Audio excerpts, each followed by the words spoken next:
ఓం అజ్ఞానతిమిరాంధస్య జ్ఞానాంజనశలాకయా చక్షురున్మిళితం యేన తస్మై శ్రీ గురవే నమః. నమో ఓం విష్ణుపాదాయ కృష్ణప్రేష్ఠాయ భూతలే శ్రీమతే భక్తివేదాంత స్వామిన్యితి నామినే. నమస్తే సారస్వతీ దేవి గౌరవాణి ప్రచారిణే నిర్విశేష శూన్యవాది పాశ్చాత్య దేశధారిణే. हे कृष्णा करुणा सिंधो दीनबंधो जगत्पते गोपेश गोपिका कांता राधा कांता नमोस्तुते. तप्त कांचन गौरांगी राधे वृंदावनेश्वरी वृषभानुसुते देवी प्रणमामि हरिप्रिये. जय श्री कृष्ण चैतन्य प्रभु नित्यानंद श्री अद्वैत गदाधरा श्रीवासादि गौर भक्त वृंद. हरे कृष्णा कृष्ण कृष्ण हरे हरे, हरे राम राम राम हरे हरे. हरे कृष्ण.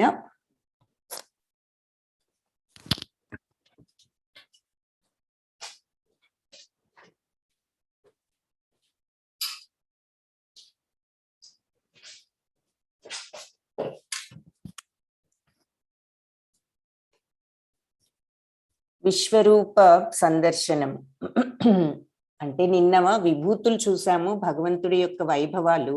ఆ విభూతులన్నీ చూసిన తర్వాత నేను ఈ మాటలన్నీ ఎందుకు ఇన్ని రకాలుగా వర్ణనలు, ఒక చిన్న అంశతోనే నేను ఈ విశ్వమంతా కూడా వ్యాపించి ఉంటాను అన్నమాట చూసాము. అది కాకుండా అంతకుముందు ఇంకేం చూసాము, 8, 9వ అధ్యాయాల్లో నేను అన్నింటిలో నేనున్నాను అని చెప్పేసి, ఇవన్నీ కూడా నాలో ఉన్నాయి అని చెప్పి భగవంతుడు ఈ విశ్వమంతా కూడా నేను వ్యాపించి ఉన్నాను అన్నమాట మనం ఇంతకు ముందు కూడా చూసాము. సో ఈ విశ్వరూప సందర్శనం చూద్దాం. అర్జున ఉవాచ మదనుగ్రహాయ పరమం గుహ్యమధ్యాత్మ సంనితం యత్వయోక్తం వచస్తేన మోహోయం విగతో మమ.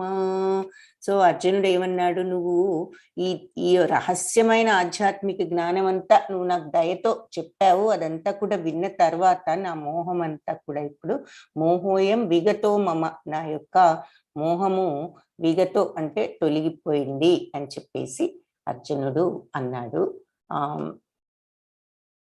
యో మామ జమనాదిం చ వేత్తి లోకమహేశ్వరం అసమ్మూఢ సమర్థ్యేషు సర్వపాపై ప్రముచ్యత.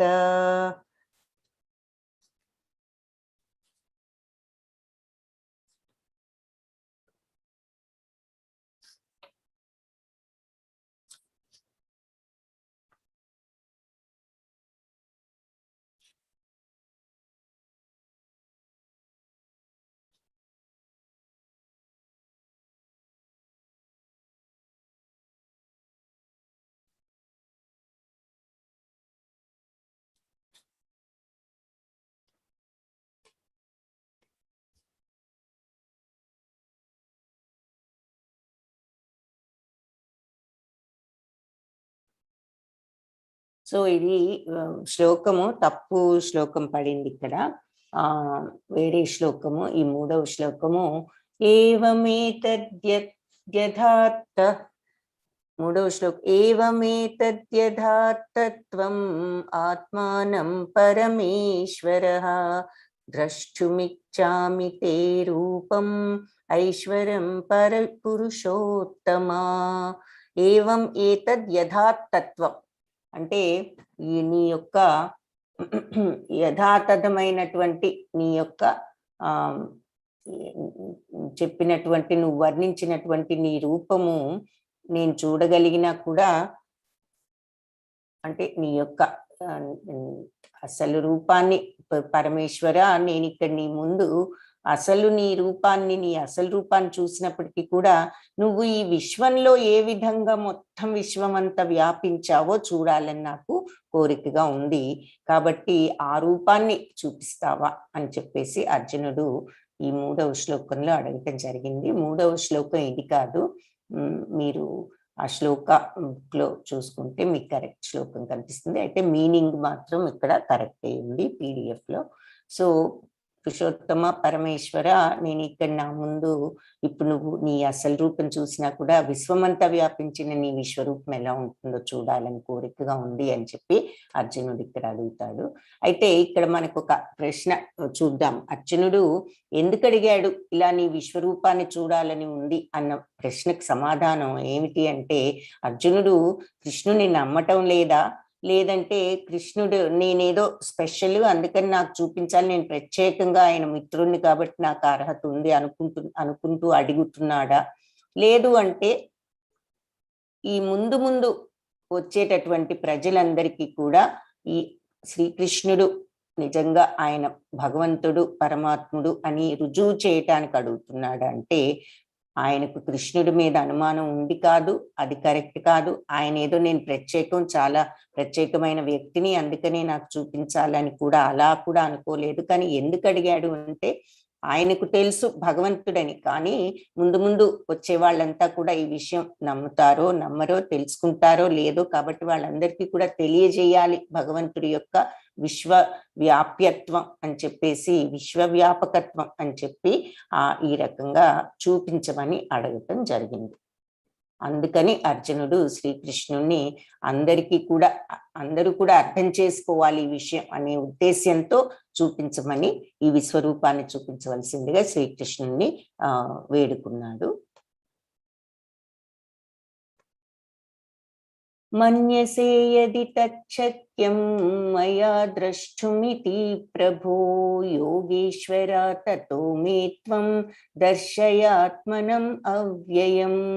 ప్రభు యోగేశ్వర అంటూ సంబోధిస్తూ శ్రీకృష్ణుణ్ణి, నీ జగద్రూపాన్ని దర్శించగలిగే సమర్థత నాకు ఉంది అని కనుక నువ్వు అనుకుంటే దయచేసి ఆ విశ్వరూపాన్ని నాకు చూపించు. అంటే ఇక్కడ అర్జునుడి యొక్క అంటే భక్తి గౌరవం చూడవచ్చు మనం దీంట్లో.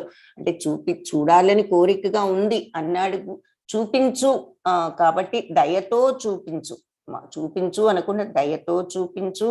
ఆ తర్వాత ఇంకేమంటున్నాడు, అసలు నేను చూసే సమర్థత నాకు ఉంది అని నువ్వు అనుకుంటే దయచేసి ఆ విశ్వరూపాన్ని నాకు చూపించు అంటూ భగవంతుణ్ణి నేను చూడగల సమర్థత నాకు ఉందనుకుంటేనే చూపించు అని చెప్పి అడగటం జరిగింది. ఇక్కడ అంటే మనకు కొద్దిగా ఆ రూపాన్ని స్వల్పంగా ఈ చిత్రంలో చూస్తున్నాం, విశ్వరూపాన్ని. ఇక్కడ కొంతవరకు ప్రయత్నించారు ఆ రూపాన్ని మనకు చూపటానికి. అప్పుడు భగవంతుడు అర్జునుడు ఇలా అడిగిన తర్వాత ఈ రకంగా అంటున్నారు.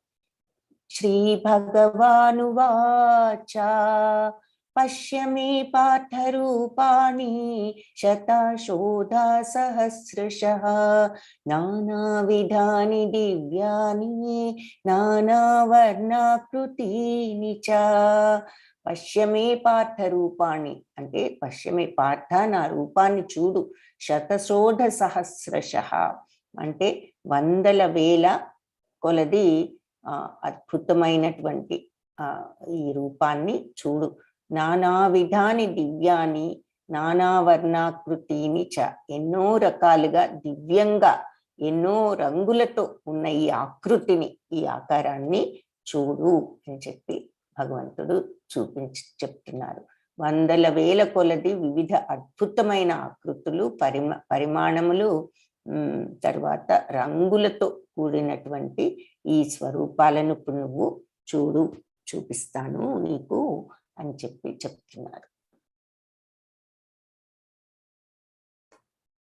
ఇహైకస్థం జగత్కృత్స్నం పశ్యాద్య సచరాచరం మమాదేహే గుడాకేశ యచ్ఛాన్యదృష్టుమిచ్చసి.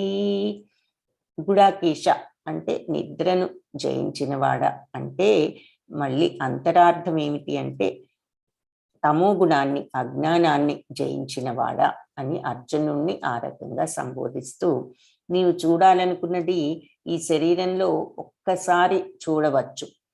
ఈ సార్వత్రిక రూపం పశ్చాద్య సచరాచరం ఇహైకస్థం జగత్కృత్స్నం. అంటే ఈ నువ్వు చూడాలనుకునేదంతా కూడా ఈ విశ్వరూపంలో నువ్వు ఒకేసారిగా చూడవచ్చు. ఇహైకస్థం అంటే ఇందులో ఈ ఒకే చోట విశ్వమంతా కూడా సర్వ జగత్తును, జగత్కృత్స్నం సర్వ జగత్తును కూడా పశ్చాద్య సచరాచరం, చూడు, ఈ ఒక్కసారిగా చూడు. ఆద్య అంటే ఒక్కసారిగా, పశ్చాద్య ఒక్కసారిగా చూడు. సచరాచరం ఏమిటి? అందరూ కదిలేది కదలనివి అన్నిటినీ కూడా జంగమ స్థావర అని అంటారు. సో ఈ వాటిని అంటే చర అచర, కదిలేవి కదలనివి అని. తర్వాత మమాదేహే గుడాకేశ, నా యొక్క శరీరంలో యచ్చాన్య ద్రష్టుమిచ్చసి, మరి ఏది ఇతరం ఇంకా చూడాల్సింది ఇంకా ఏది కూడా లేదు. నువ్వు కోరినది ఇందులో ఉన్నది, దీని అందే అన్నీ కూడా చూడగలవు. సో దీని అర్థం ఏమిటి అంటే, నువ్వు చూడాలనుకునే ఈ సమస్తము విశ్వమంతా కూడా నా దేహంలో నువ్వు ఒక్కసారిగా చూడొచ్చు మొత్తము కూడా. కాబట్టి నువ్వు ప్రస్తుతం ఏది కోరినా, ఇంకా భవిష్యత్తులో ఇంకా నువ్వేదన్నా చూడాలి, భవిష్యత్తులో కూడా నువ్వు అనుకున్న అదంతా కూడా నీకు ఈ విశ్వరూపంలో కనిపిస్తుంది. ఇప్పుడు ఏదైనా చూడాలనుకుంటే అది, ముందు ముందు ఏదైనా నువ్వు చూడాలనుకుంటే అది, అన్నీ కూడా నీకు ఈ విశ్వరూపంలో నీకు కనిపిస్తాయి. స్థావర జంగము సర్వము అంటే కదిలేది కదలనిది అన్నీ కూడా నువ్వు దీని అందే సంపూర్ణముగా చూడగలవు. స్థావర అంటే కదలనివి, జంగం అంటే కదిలేవి, చర అచర చర. సో సర్వము ఇవన్నీ కూడా ఒకే ప్లేస్ లో, ఏకస్థానంలో నువ్వు సంపూర్ణంగా కంప్లీట్ గా చూడగలుగుతావు ఈ విశ్వరూపంలో అని చెప్పి భగవంతుడు ఇక్కడ చెప్తున్నారు.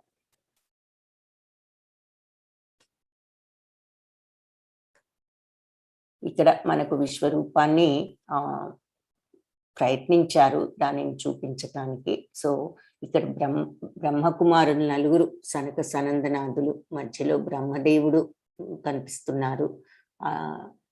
ఆ తరువాత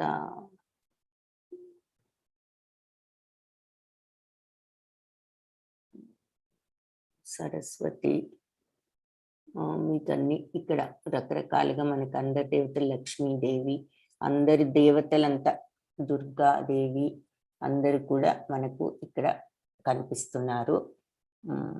ఈ తర్వాత అన్ని దేవతలు మనకు కనిపిస్తున్నాయి. సో ఈ విశ్వరూపాన్ని కొంతవరకు ఈ చిత్రంలో చూపించడానికి ప్రయత్నించారు. అయితే భగవంతుడు ఏమంటున్నారు? నతు మాం శక్యసే ద్రష్టుం అనీనైవా స్వచక్షుషా దివ్యం దదామి తే చక్షుః పశ్య మే యోగమైశ్వరం. కాబట్టి నతు మాం శక్యసే ద్రష్టు, నన్ను చూసేటటువంటి మామూలు నేనైవ స్వచక్షుష, నీ యొక్క స్వంత కళ్ళు, స్వచక్షుష అంటే నీ స్వంత కళ్ళతో నా యొక్క ఈ రూపాన్ని నువ్వు చూడలేవు, శక్యం కాదు నీకు. నీ దృష్టితో, నీ స్వయం కళ్ళతో, ఆ దృష్టితో నువ్వు చూడలేవు నా యొక్క ఈ విశ్వరూపాన్ని. కాబట్టి దివ్యం దదామితే చక్షు, నీకు దివ్యమైనటువంటి చక్షువులు అంటే కన్నులు, నీకు దివ్యమైనటువంటి కన్నులు నేను ఇస్తాను. దదామితే ఇస్తాను. పశ్యమే యోగమైశ్వర్యం, పశ్యమే చూడు, మీ నా యొక్క యోగం, నా ఐశ్వర్యం, నా యోగైశ్వర్యాన్ని చూడు అని చెప్పేసి ఆ దివ్య చక్షువులతో చూడు. నువ్వు you cannot see me with your present eyes, therefore I give you divine eyes. Behold my mystic opulence, అంటే నా విశ్వరూపాన్ని నీ మామూలు ప్రాకృతికమైన కళ్ళతో చూడలేవు, కాబట్టి నీకు దివ్య దృష్టిని ప్రసాదిస్తున్నాను. నా యొక్క ఈ అద్భుతమైనటువంటి వైభవాన్ని, ఈ యోగైశ్వర్యాన్ని నువ్వు దాంతో చూడు.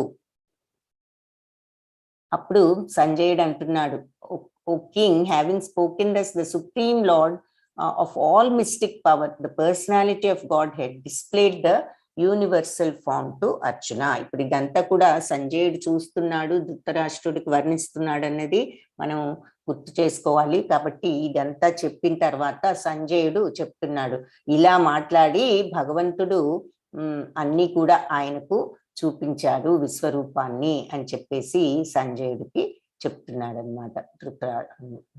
సంజయుడు ధృతరాష్ట్రుడికి ఈ విషయాన్ని చెప్పాడు.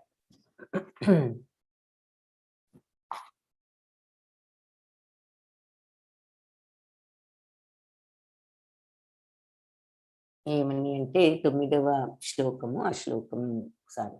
ఏవముక్త్వా తతో రాజన్ మహాయోగీశ్వరో హరిః దర్శయామాస పార్థాయ పరమం రూపమైశ్వరం.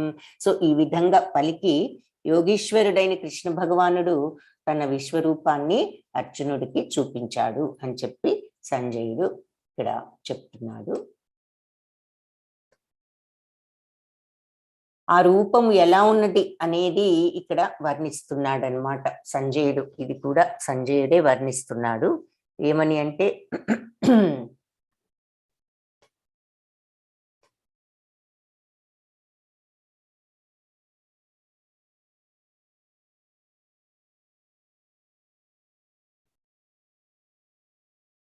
ఈ శ్లోకం 10వ శ్లోకము మీరు శ్లోకం బుక్ లో చూసుకోవచ్చు, ఇక్కడ అది లేదు కానీ. అనేక వక్త్రానయనం అనేక అద్భుత దర్శనం అనేక దివ్యాభరణం దివ్యానేకోద్యతాయుధం.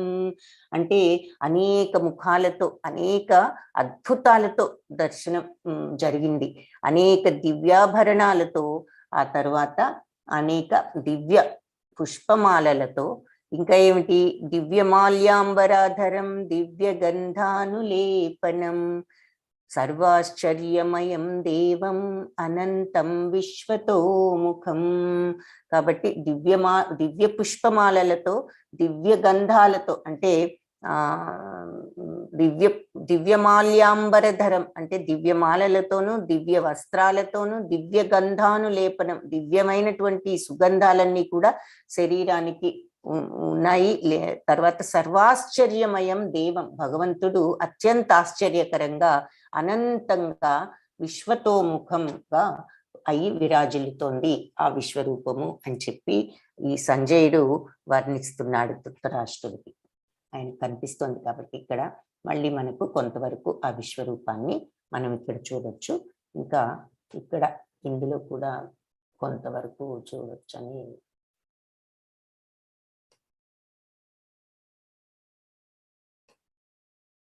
ఈ చిత్రంలో కూడా కొంతవరకు ఆ విశ్వరూపాన్ని చూడవచ్చు.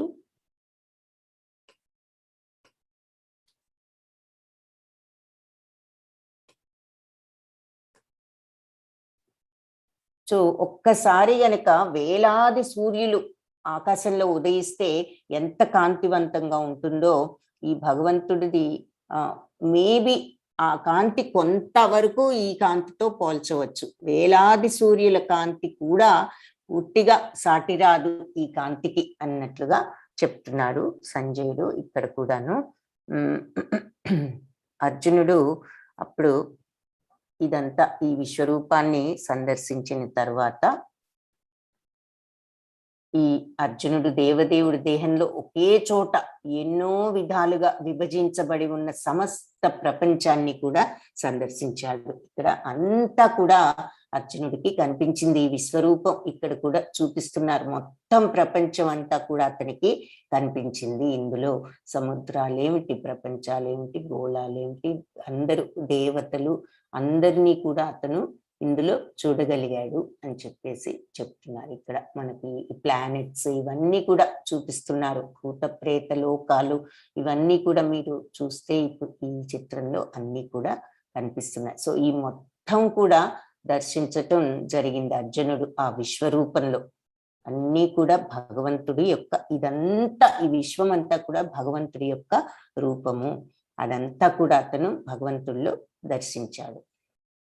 తతః సా విస్మయావిష్టో భృష్టరోమా ధనంజయః ప్రణమ్య శిరసా దేవం కృతాంజలిరభాషత. అప్పుడు తతస్స విస్మయావిష్టో, దిగ్భ్రాంతి చెందాడు ఆశ్చర్యంతో. విపరీతమైన విస్మయం అంటే ఆశ్చర్యం, దిగ్భ్రాంతి విస్మయానికి లోనయ్యాడు.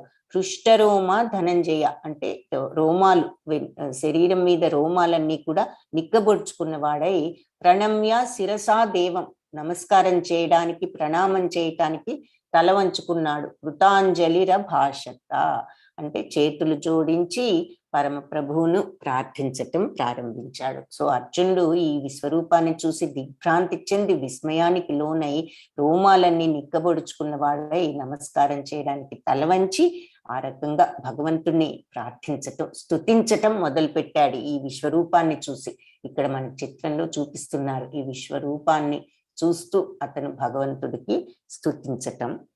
ఏమని స్తుతించాడు అంటే చాలా చాలా శ్లోకాలు ఉన్నాయి, మనం చూద్దాము కొన్ని. అర్జున ఉవాచ పశ్యామి దేవాంస్తవ దేవదేహే సర్వాంస్తథా భూత విశేష సంఘాన్ బ్రహ్మాణమీశం కమలాసనస్థం ఋషీంశ్చ సర్వానురాగాంశ్చ దివ్యాన్.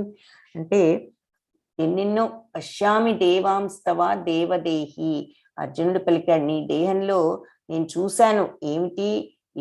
ఎందరో సకల దేవతలను, తర్వాత ఎందరో ప్రాణి కోటి సమూహాలందరినీ కూడా చూశాను. సర్వాంస్తథా భూత విశేష సంఘాన్, ప్రాణికోటి సమూహాలు.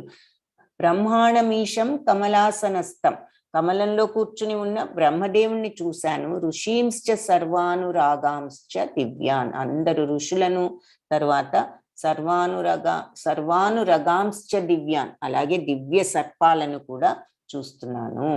కాబట్టి ఈ శ్లోకంలో ఏమిటి అంటే నీ దేహంలో నేను సకల దేవతలను, అన్ని ప్రాణకోటి మొత్తం జీవరాశులందరినీ, ఆ తర్వాత కమలలో కూర్చుని ఉన్న బ్రహ్మదేవుడిని, శివుడిని, అందరి ఋషులను మరియు దివ్య సర్పాలను చూస్తున్నాను. అనేక బాహూదురవక్త్ర నేత్రం పశ్యామి త్వాం సర్వతో అనంతరూపం నాంతం న మధ్యం న పునస్తవాదిం పశ్యామి విశ్వేశ్వర విశ్వరూప. ఓ విశ్వేశ్వర విశ్వరూప, విశ్వరూపం చూస్తున్నాడు కాబట్టి విశ్వేశ్వరుడా విశ్వరూపుడా అని సంబోధిస్తూ అనేక బాహు, అనేక చేతులతో, అనేక ఉదరం, ఉదరం అంటే యాక్చువల్లీ స్టమక్ అని. సో అంటే ఇన్ని ఆకారాల్లో చూస్తున్నాడు కాబట్టి ఎన్నో చేతులు, ఎన్నో ఉదరాలు, ఎన్నో వక్త్ర నేత్రం ముఖాలతో, కళ్ళతో. పశ్యామి త్వాం, నీ యొక్క అనంతమైన సర్వతో అనంత రూపం నేను పశ్యామి త్వాం, నీ యొక్క రూపాన్ని చూస్తున్నాను. ఏది? సర్వతో అనంత రూపాన్ని నేను మొత్తం నీ యొక్క రూపంలో చూస్తున్నాను. నా అంతం నా మధ్యం, దీనికి అంతము లేదు, దీనికి మధ్య లేదు. నా పునస్తవాది, అలాగే ఆది కూడా లేదు. అంతము ఆది మధ్య నేను కనిపించటం లేదు. పునస్తవాదిం పశ్యామి, నాకేమీ కూడా కనిపించడం లేదు. విశ్వేశ్వర విశ్వరూప అని చెప్తున్నారంటే ఇవన్నీ నాకు కనిపిస్తున్నాయి. ఎన్నో చేతులు, ఉదరాలు, ముఖము, కళ్ళు, ఇవి ఉన్నటువంటి నీ అనంత సర్వతో అనంత రూపాన్ని నేను పశ్యామి త్వాం, నేను నీ రూపాన్ని చూస్తున్నాను. దీనికి అంతము మధ్యము ఆది ఏది కూడా నాకు పశ్యామి కనిపించటం లేదు. విశ్వేశ్వర విశ్వరూప, విశ్వరూపుడ, అనేక చేతులు, ఉదరాలు, ముఖము, కళ్ళతో ఉన్న నీ ముఖాన్ని చూస్తున్నాను నీ దేహంలో. ఇందులో ఆది మధ్య అంతాలేది కూడా నేను చూడలేకుండా ఉన్నాను. అనాది మధ్యాంతం అనంత వీర్యం అనంత బాహుం శశి సూర్య నేత్రం పశ్యామి త్వాం దీప్తహుతాశవక్త్రం స్వతేజసా విశ్వమిదం తపంతం. అంటే అనాది మధ్యాంతం అనంత వీర్యం, ఆది మధ్య అంతం అనేది లేకుండా ఉన్నావు. నీ మహిమ అనంతం, అనంత బాహుం శశిసూర్య నేత్రం, ఎన్నో బాహువులు కలిగి ఉన్నావు. తర్వాత చంద్రుడు సూర్యుడు కన్నులు లాగా కలిగి ఉన్నావు, రెండు కళ్ళగా. శశిసూర్య నేత్రం. పశ్యామిత్వాం, నిన్ను చూస్తున్నాను. దీప్తహుతాశవక్త్రం స్వతేజస విశ్వమిదం తపంతం. పశ్యామిత్వాం, నిన్ను చూస్తున్నాను. ఎలాగూ దీప్తహుతాశవక్త్రం, నీ యొక్క నోటి నుండి జ్వలిస్తోంది అగ్ని. తర్వాత స్వతేజస విశ్వమిదం తపంతం, నీ యొక్క స్వతేజస అంటే నీ యొక్క స్వంత తేజస్సుతో ఈ సమస్త సృష్టిని ఉత్తేజపరుస్తున్నటువంటి నిన్ను పశ్యామి త్వాం నిన్ను పశ్యామి చూస్తున్నాను. సో ఈ నీ యొక్క తేజస్సుతో ఈ విశ్వమంతా కూడా ఉత్తేజపరచు. తపంతం అంటే తపించటం అంటే ఇక్కడ ఏమిటి అంటే పరచబడుతోంది అని అర్థం చేసుకోవాలి. కాబట్టి ఏం చెప్తున్నాడు, నువ్వు ఆది మధ్య అంతాలు లేకుండా ఉన్నావు, నీ మహిమ అనంతంగా ఉంది, నీవు అనేక బాహువులు కలిగి ఉన్నావు. తర్వాత సూర్యచంద్రులు నీ నేత్రాలు, నోటి నుంచి అగ్ని ప్రజ్వలిస్తోంది, నీ తేజస్సుతో ఈ సమస్త సృష్టి కూడా నువ్వు ఈ తేజస్సుతో ఆ సృష్టినంతటిని కూడా ఉత్తేజపరుచుతున్నావు అని చెప్పి, అలాంటి నిన్ను నేను దర్శిస్తున్నాను, పశ్యామి త్వాం అని చెప్పి అర్జునుడు ఇంకా ఈ రకంగా స్తుతిస్తున్నాడు. ఇంకా కూడా ఏం చెప్తున్నాడు చూద్దాం. ద్యావా పృథివ్యోరిదమంతరం హి వ్యాప్తం త్వయైకైన దిశశ్చ సర్వాః దృష్ట్వాద్భుతం రూపముగ్రం తవేదం లోకత్రయం ప్రవ్యధితం మహాత్మన్. నీవు ఒక్కడివే అయినా సరే ఆకాశాన్ని, సకల లోకాలని, వాటి మధ్య గల ప్రదేశం అంతా కూడా వ్యాపించి ఉన్నావు. సో మనం ఇమాజిన్ చేసుకోవాలి, ఊహించుకోవాలి. ఇప్పుడు విశ్వరూపం ఇలా ఉన్నది అంటే ఆకాశము, తర్వాత సకల లోకాలు, వాటన్నిటి మధ్యలో గల ఈ స్పేస్ అంతా కూడా భగవంతుడు వ్యాపించి ఉన్నారు. నీ అంటే అర్జునుడు అదంతా కూడా చూశాడనమాట ఆ విశ్వరూపంలో. అందుకని చెప్తున్నాడు, నీ అద్భుతమైన ఒక రకమైన అది భీతి కొలిపేటటువంటి రూపం. మరి సమస్త విశ్వాన్ని కూడా ఒక చోట దర్శించటం అంటే అది ఎలా ఉంటుందో మనం ఇమాజిన్ చేసుకోవచ్చు, ఊహించుకోవచ్చు. ఆ రూపం కూడా ఒక రకమైనటువంటి ఒళ్ళు గగుర్పొడిచేటటువంటి, అందుకే రోమాలు కూడా నిక్కబొడుచుకున్నాయి అని చెప్పి అర్జునుడికి చూశాము. అలా ఆ భీతి కలిగించే ఒకలాంటి రూపాన్ని, సకల లోకాలు భయంతో కంపించిపోవటాన్ని కూడా నేను గమనిస్తున్నాను. అది కూడా అర్జునుడికి కనిపించింది. తవేదం లోకత్రయం ప్రవ్యధితం మహాత్మన్, ఈ లోకాలన్నీ కూడా వ్యధితం అంటే ఆందోళన, భయపడటం నేను గమనించాను. దృష్ట్వాద్భుతం రూపం ఉగ్రం, ఈ ఉగ్రమైనటువంటి రూపాన్ని, అద్భుతమైన కంటికి అద్భుతంగా ఉంది ఈ ఉగ్ర రూపాన్ని చూసి లోకాలన్నీ కూడా వ్యధితులవ్వటం అయినాయి, అది కూడా నేను గమనించాను మహాత్మా అని చెప్తున్నాడు. తర్వాత ఇంకా అమీహిత్వాం సురసంఘ విశంతి కేచిద్ భీతా ప్రాంజలయో గృణంతి స్వస్తిత్యుక్త్వా మహర్షి సిద్ధ సంఘా స్తువంతి త్వాం స్తుతిభిః పుష్కలాభిః. అంటే దేవతలందరూ కూడా నీ యొక్క ఆశ్రయాన్ని పొందుతూ నీలో ప్రవేశిస్తున్నారు. అమీహిత్వాం సురసంఘ విశంతి కేచిద్ భీత. అలాగే సురసంఘ దేవతలందరూ కూడా త్వాం నీ యొక్క ఆశ్రయాన్ని పొందుతున్నారు. విశంతి కేచిద్ భీత అంటే కొందరు భీతులై చేతులు జోడించి ప్రాంజలయో గృణంతి, చేతులు జోడించి నిన్ను కీర్తిస్తున్నారు. తర్వాత స్వస్తిత్యుక్త్వా మహర్షి సిద్ధ సంఘ స్తువంతి త్వాం అంటే మహర్షులు, సిద్ధులు శాంతి అంటూ వేద మంత్రాలతో నిన్ను ప్రార్థిస్తున్నారు. స్తుతిభి పుష్కలాభి, నిన్ను పుష్కలంగా స్తుతిస్తున్నారు. ఎవరు? మహర్షులు, సిద్ధులు. ఏమని? శాంతి అంటూ వేద మంత్రాలతో నిన్ను ప్రార్థిస్తున్నారు అని ఈ శ్లోకంలో అర్జునుడు చెప్తున్నారు. ఇక్కడ ఇది మళ్ళీ చూపిస్తున్నారు. ఇదంతా కూడా అర్జునుడికి కనిపిస్తుంది అన్నమాట. బ్రహ్మ, పరమేశ్వరుడు, సకల దేవతలంతా ఈ స్తుతించటం మనము ఇక్కడ చూస్తున్నాం. సో దేవతలందరూ నీ ఆశ్రయం పొందుతూ నీలో ప్రవేశిస్తున్నారు. కొందరు గీతులై చేతులు జోడించి కీర్తిస్తున్నారు. మహర్షులు, సిద్ధులు శాంతి, ఇక్కడ మహర్షులందరూ చూస్తున్నాం శాంతి అంటూ వేద మంత్రాలతో నిన్ను ప్రార్థిస్తున్నారు. కాలోస్మి 32.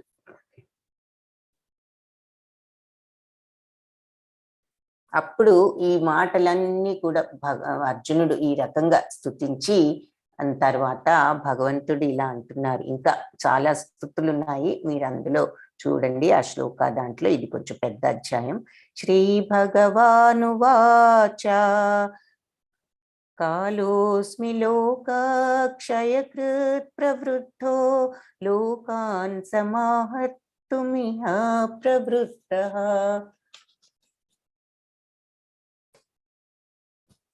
ఋతేపి త్వాం న భవిష్యంతి సర్వే येन एव స్థితా ప్రత్యనీకేషు యోధాః. అంటే శ్రీకృష్ణ భగవానుడు ఏమంటున్నారు, ఇదంతా అర్జునుడు చెప్పిన తర్వాత సమస్త లోకాలను సర్వనాశనం చేసే కాలోస్మి, కాలాన్ని నేను జనులందరినీ నశింప చేయటానికి నేను ఇక్కడికి వచ్చాను. అంటే సృష్టించేది లయ చేసేది కూడా భగవంతుడే.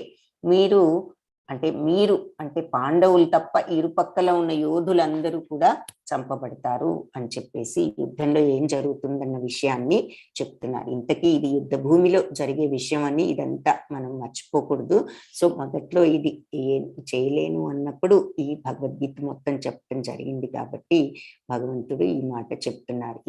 మీ పాండవులు తప్ప ఇంకా మిగిలిన యోధులంతా, మిగిలిన వీరులందరూ కూడా చంపబడతారు ఈ రెండు ప్రక్కల అని చెప్పేసి చెప్తున్నారు.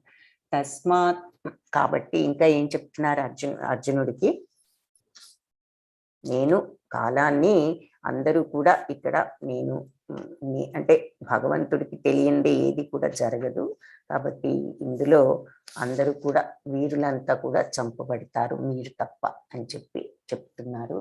ఇంకా ఏమంటున్నారో చూద్దాం.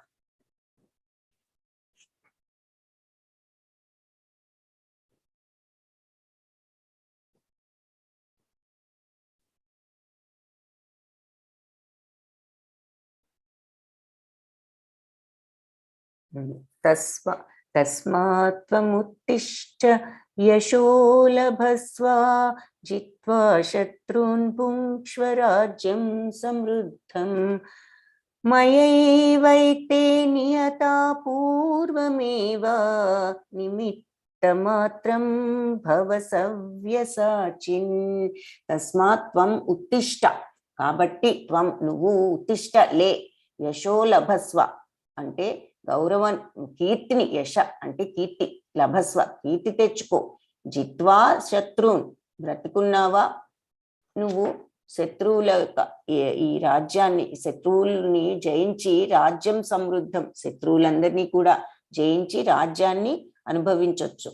మయైవైతే ఒకవేళ నువ్వు గనక ఈ యుద్ధంలో మరణిస్తే నిహత పూర్వమేవ నిమిత్త మాత్రం భవ సవ్య సాచి, ఒకవేళ నువ్వు మరణిస్తే గనక మయైవైతే నిహత అంటే నా చేతే వీళ్ళంతా పూర్వమేవి ఇంతకు ముందే వధింపబడ్డారు, నువ్వు నిమిత్త మాత్రుడవు, నిమిత్త మాత్రం భవ సవ్య సాచిన్, కాబట్టి నువ్వు నిమిత్త మాత్రుడుగా ఉండి నువ్వు ఈ యుద్ధాన్ని చెయ్యి. నువ్వేదో నేనే చంపుతానని అనుకుంటున్నావు కానీ నువ్వు కాదు, ఇదంతా కూడా నా యొక్క ఏర్పాటే. కాబట్టి ఇంతకు ముందే ఈ ఏర్పాటంతా జరిగింది, ఈ టైంలో వీళ్ళందరికీ ఇంతమంది పోవాలి అని ఇంతకు ముందే ఈ ఏర్పాటంతా కూడా జరిగింది, నువ్వు కాదు ఇదంతా చంపేది, నేనేదో చంపుతున్నానని నువ్వు అనుకుంటున్నావు, నువ్వు ఒక ఇన్స్ట్రుమెంట్ మాత్రమే, ఒక పనిముట్టు, నిమిత్త మాత్రంగా నువ్వు ఒక నిమిత్త మాత్రుడువేను.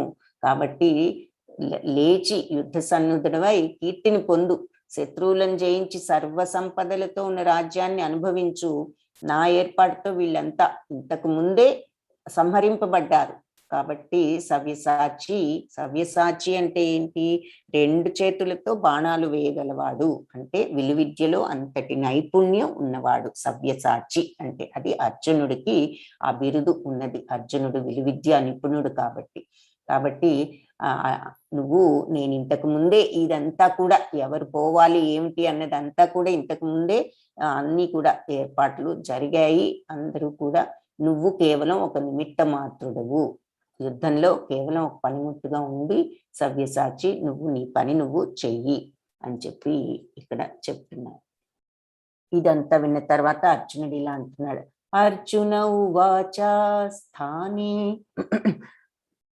స్థానే ఋషికేశ తవా ప్రకీర్త్యా జగత్ ప్రహృష్యత్యనురజ్యతే చ రక్షాంసి భీతాని దిశో ద్రవంతి సర్వే నమస్యంతి చ సిద్ధ సంఘా.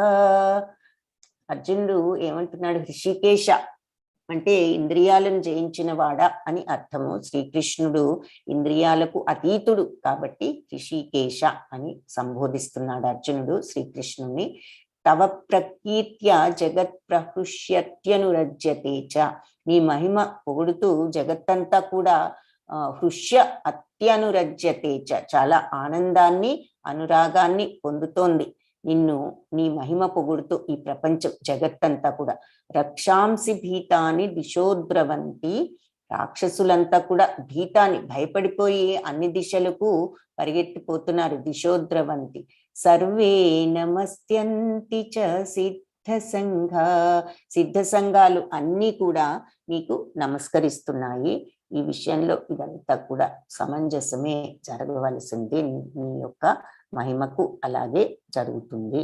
ఏది అంత జగత్తంతా నిన్ను పొగుడుతూ ఆనందం అనురాగం పొందుతోంది, రాక్షసులేమో భయపడి పారిపోతున్నారు, సిద్ధ సంఘాలు నమస్కరిస్తున్నాయి నీకు.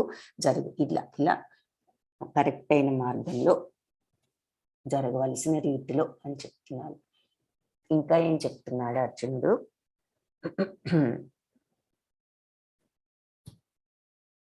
48వ శ్లోకంలో చివరకు అర్జునుడు, పితాసి లోకస్య చరాచరస్య త్వమస్య పూజ్యశ్చ గురుర్గరీయాన్ నత్వత్సమోస్త్యభ్యధికా కుతోన్యో లోకత్రయేప్య ప్రతిమ ప్రభావా. అంటే ఈ సమస్త లోకానికి చరా అచరాలు, కదిలేవి కదలనివి అన్నిటికీ కూడా నీవే తండ్రివి, నీవే దానికి పరమ పూజ్యుడవు, అత్యున్నత ఆధ్యాత్మిక గురువు. నీకంటే గొప్పవారు, నీతో సమానమైన వారు కానీ ఎవ్వరూ లేరు. అపరిమిత శక్తి సంపన్నుడా, 3 లోకాలలో కూడా నీకంటే గొప్పవారు ఎవరైనా ఎలా ఉంటారు అంటూ అర్జునుడు ఈ శ్లోకంలో భగవంతుణ్ణి కీర్తిస్తున్నాడు. తర్వాత ఇంకేమన్నాడంటే, ఎప్పుడూ కూడా 46వ శ్లోకము, ఇది ఇక్కడ ఇవ్వలేదు. కిరీటినం గదినం చక్రహస్తం ఇచ్చామి త్వాం ద్రష్టుమహం తథైవ.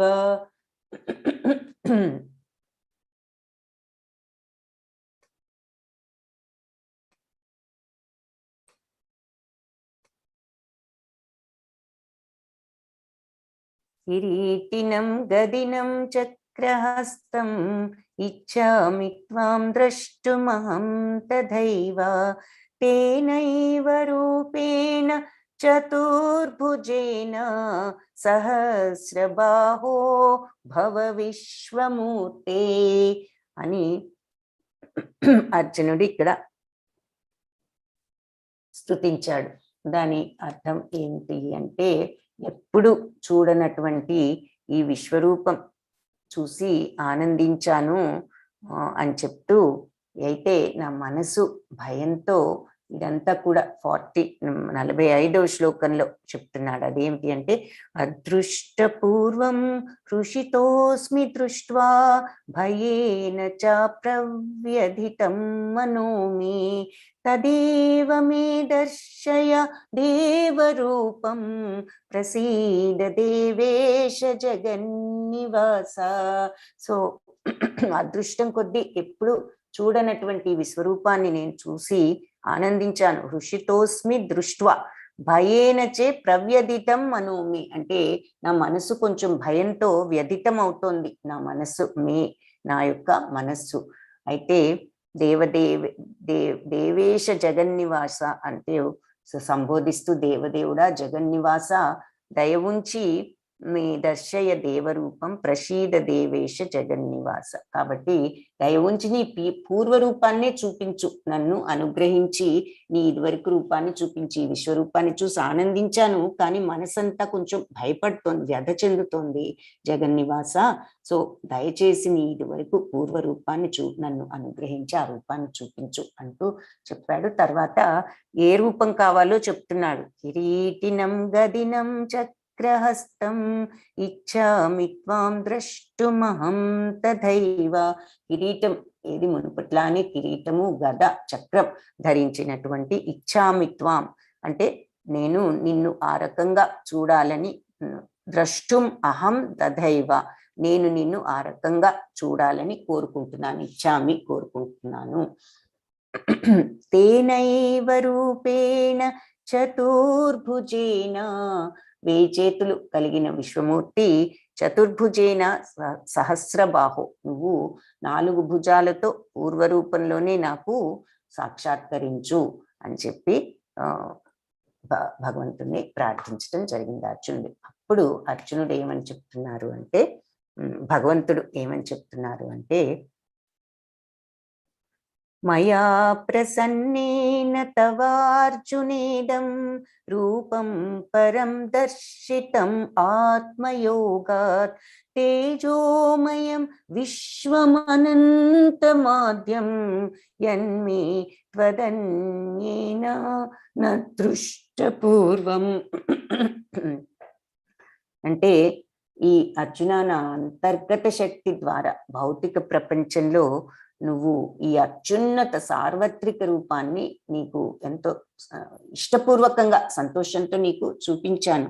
అంటే ఈ భౌతిక ప్రపంచంలో ఇక దీనిని మించింది ఏదీ లేదు. ఈ విశ్వమంతా ఆయనలో ఉంచుకుంటూ ఆయన ఈ భౌతిక ప్రపంచంలో వ్యాపించి ఉన్నారు. కాబట్టి ఆ మొత్తం విశ్వరూపాన్ని అర్జునుడు చూడటం జరిగింది. కాబట్టి నీకు సంతోషంగా చూపించాను. తేజోమయము, సర్వోత్తమము, సనాతనము, అనంతము అయిన ఈ విశ్వరూపం ఇంతకు ముందు ఇప్పుడు నువ్వు చూసావు, కానీ ఇంతకు ముందు ఎవ్వరూ కూడా దీన్ని చూడలేదు అని చెప్పి భగవంతుడు చెప్పారు. అప్పుడు ఇదంతా జరిగిన తర్వాత సంజయుడు ఇదంతా చూసి ఈ రకంగా అంటున్నాడు. ఏమని?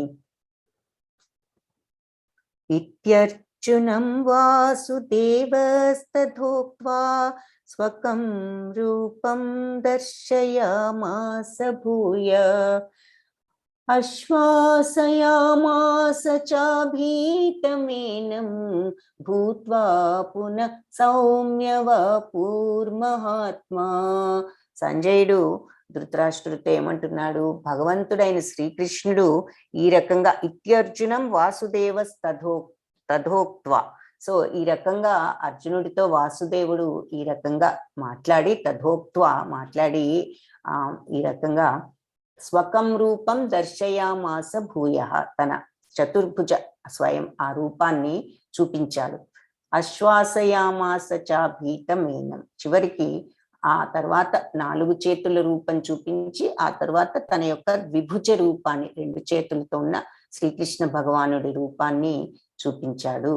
ఆ రకంగా భూత్వా పునః సౌమ్యవా పుర్మహాత్మ, ఆ రకంగా ఆయన భీతి చెందినటువంటి అర్జునుడికి ఓదార్పు కలిగించాడు అని చెప్పి సంజయుడు వర్ణించాడు.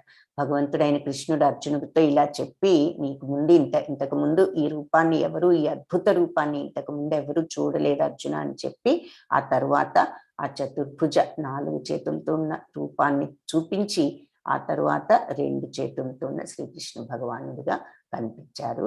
అలా భయపడే అర్జునుడిని ఆ రకంగా ఓదార్చారు అని చెప్తున్నారు.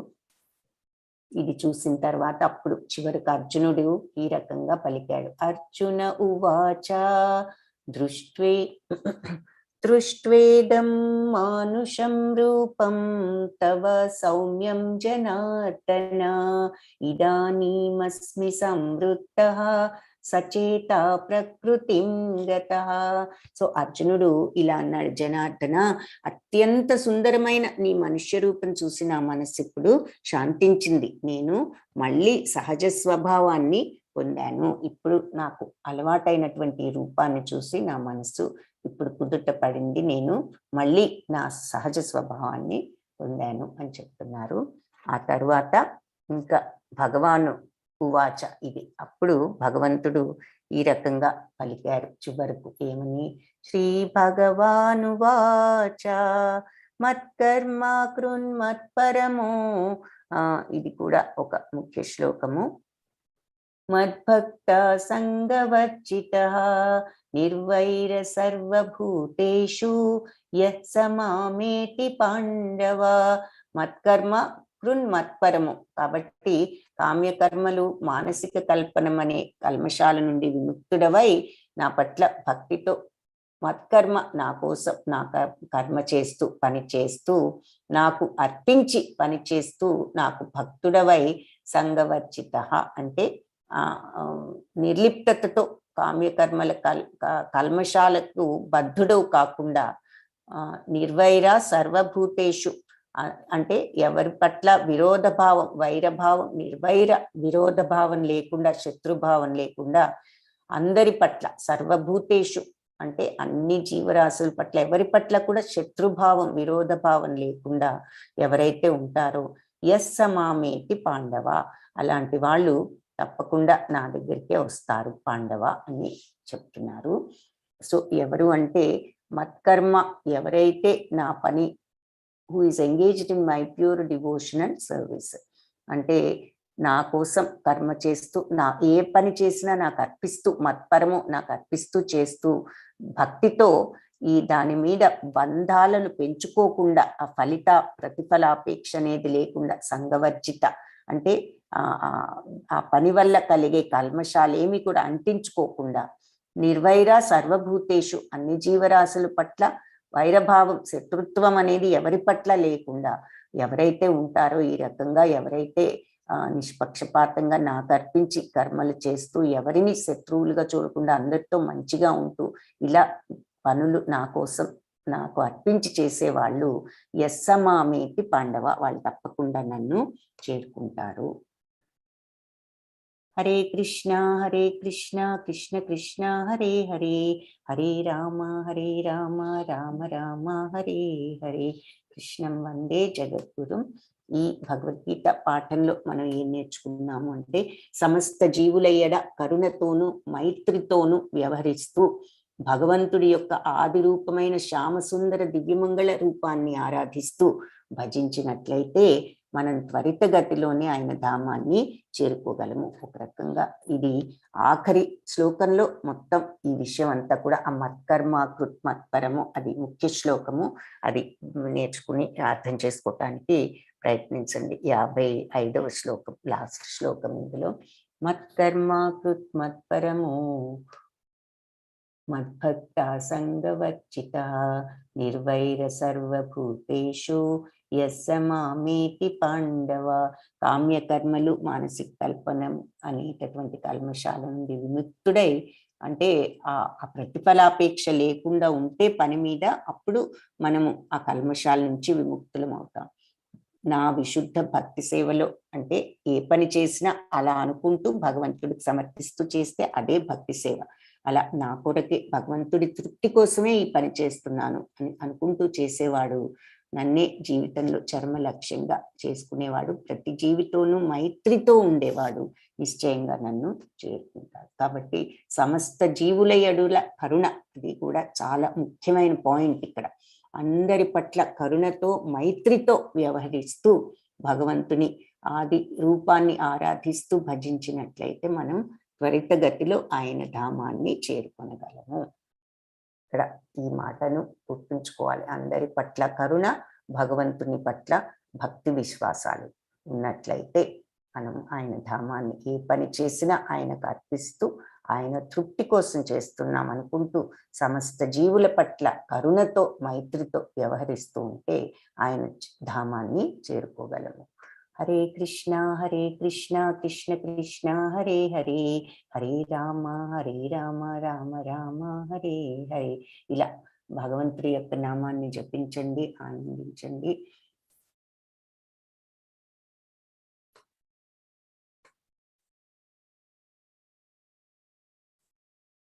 వాంఛాకల్పతరుభ్యశ్చ కృపా సింధుభ్య ఏవ చ పతితానాం పావనేభ్యో వైష్ణవేభ్యో నమో నమః.